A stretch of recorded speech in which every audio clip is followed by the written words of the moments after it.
And here is the Writer's Almanac for Monday, May the 9th, 2022.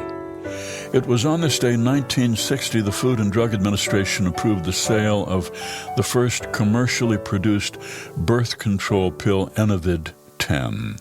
At first, drug companies were afraid to market it for fear of boycotts by religious groups, but there was a change in American culture. More women wanted to stay in college even after marrying and to delay having children for their careers.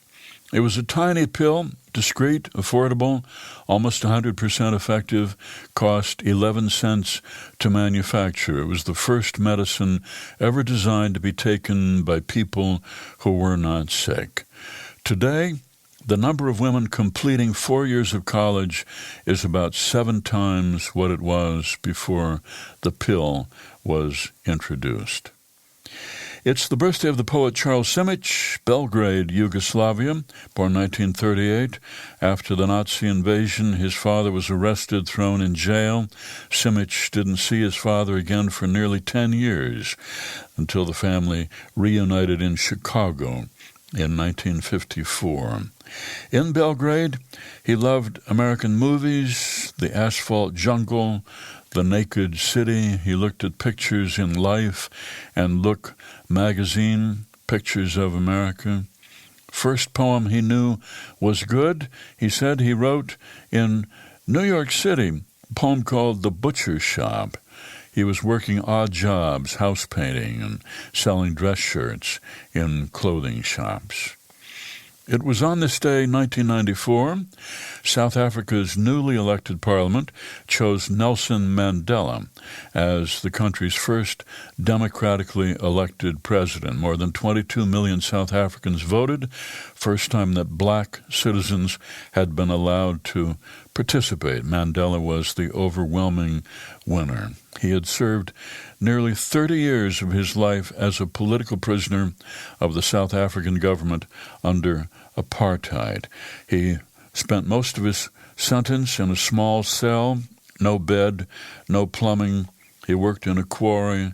He was allowed to write and receive only one letter every 6 months, and his visitations were limited to 30 minutes per year. And it's the birthday of Billy Joel, born in the Bronx, 1949. Dad was a classical pianist. Billy learned the piano too. Father left when Billy was 8. Money was very tight. He fell in with a rough crowd, took up boxing, and then decided to make music his career. Dropped out of school, worked on his first album, Cold Spring Harbor. Moved to Los Angeles, took a job playing in a lounge on Wilshire Boulevard, which inspired his first big hit, Piano Man. Billy Joel said, "I never wanted to be a nostalgia act, but I suppose I am. But I listened to Beethoven, and that's really old stuff." Here's a poem for today by Joyce Sutphin, entitled Soundings. In the afternoon of summer, sounds come through the window. A tractor muttering to itself as it pivots at the corner of the hayfield, stalled for a moment as the green row feeds into the baler.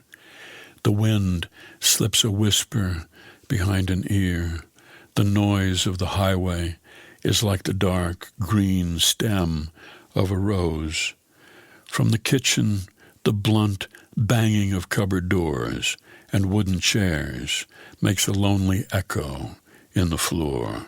Somewhere between the breeze and the faraway sound of a train comes a line of birdsong, lightly threading the heavy cloth of dream. A poem by Joyce Sutphin, Soundings, from Naming the Stars, published by Holy Cow Press. That's the Writer's Almanac for Monday, May the 9th. Be well, do good work, and keep in touch.